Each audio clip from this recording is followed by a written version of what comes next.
challenging to summarize my experience from this course, especially after our day of collective reimaginings. It feels like my whole being is still processing, and I don't fully have the words for it at this point, as it is so internal.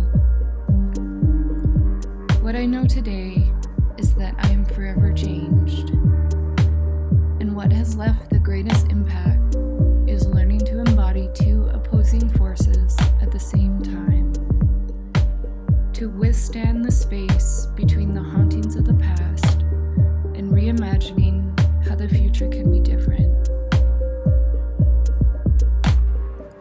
This space is much like my contrasting practices of hot yoga and cold water exposure, both so extreme and opposing to one another.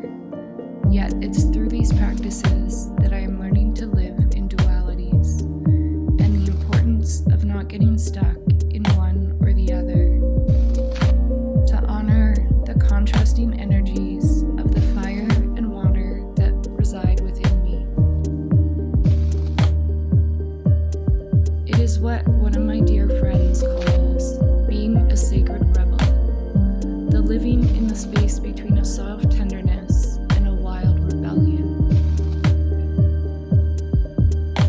It's the learning to hold steadiness in comfort and discomfort, between river and riverbed, phoenix and ashes, between my flesh and my bones, the space where I carry the stories of my ancestors and where I create my own, where I don't always know where I'm going, but I know where I've been. It's the knowing I will sometimes get things right, but many times get things wrong. The space between the rise and the fall, the being and the becoming. It's the space between what Audre Lorde speaks of in Poetry is Not a Luxury, as namelessness and formless, about to be birthed, but has already been felt. It's knowing how to dance between the rigidity of the institutions and oppressive systems while still accessing their resources, because we all still undeniably depend upon them in one way or another. It is also about holding the space between things that bring me comfort to do the work and learning to be uncomfortable with doing the work. It's learning the differences between the comforts of self-care and the comforts of remaining in a place of privilege.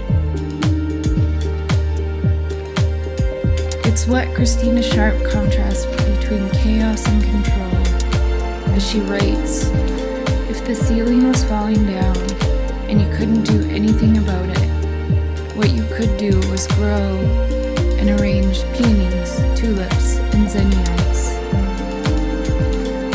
It is between the deep listening to the stories that have been silenced and raising my voice to help bring down the systems that have silenced them. It's the space between not being attached to outcomes and working to find solutions. It's knowing how complex this work is, but continuing to do the work anyway. It's knowing the practice and process of social justice never ends.